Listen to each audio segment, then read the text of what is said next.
اللحظة اللي استنيناها من سنين أخيرا وصلت. مصر بتفتح بوابة جديدة للعالم من التاريخ عند سفح الأهرامات في المتحف المصري الكبير. المكان ده مش مجرد متحف أبدا، لا، ده حكاية حضارة عمرها آلاف السنين، معمولة بتكنولوجيا النهاردة عشان العالم يشوف الماضي بعيون المستقبل. من أول ما تدخل هتحس بعظمة المكان.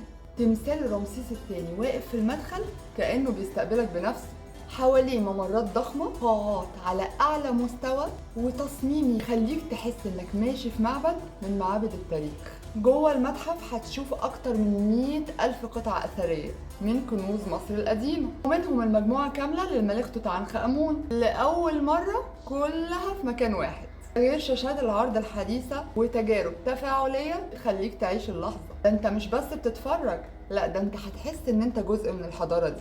المتحف ده خطوة كبيرة مش بس للسياحة، لكن كمان لتعليم الأجيال الجديدة يعني إيه تاريخ ويعني إيه مصر. يوم السبت 1 نوفمبر هيبقى يوم مش عادي أبدا. مصر بتفتح صفحة جديدة في كتاب حضارتها العظيمة. لا، ده في كمان جوه المتحف مركز ضخم للترميم، من أكبر مراكز الترميم في العالم، ومعامل حديثة بتحافظ على أثرنا بأعلى مستوى علمي وتكنولوجي. من جوه المتحف هتشوف الأهرامات بمنظر يخطف القلب، إطلالة بتفكرك إن التاريخ والمستقبل في مصر دايما واقفين جنب بعض. المتحف المصري الكبير مش مجرد مكان، ده فخر، ده رسالة، ده وعد جديد من مصر للعالم إنها دايما في الصدارة. وده الافتتاح اللي مش بس يخصنا كمصريين، ده حدث عالمي الكل مستنيه. السياحة هتتعافى أكتر، والناس من كل مكان في بلاد العالم هتيجي تزور وتتعلم وتشوف عظمة الحضارة اللي بدأت من هنا.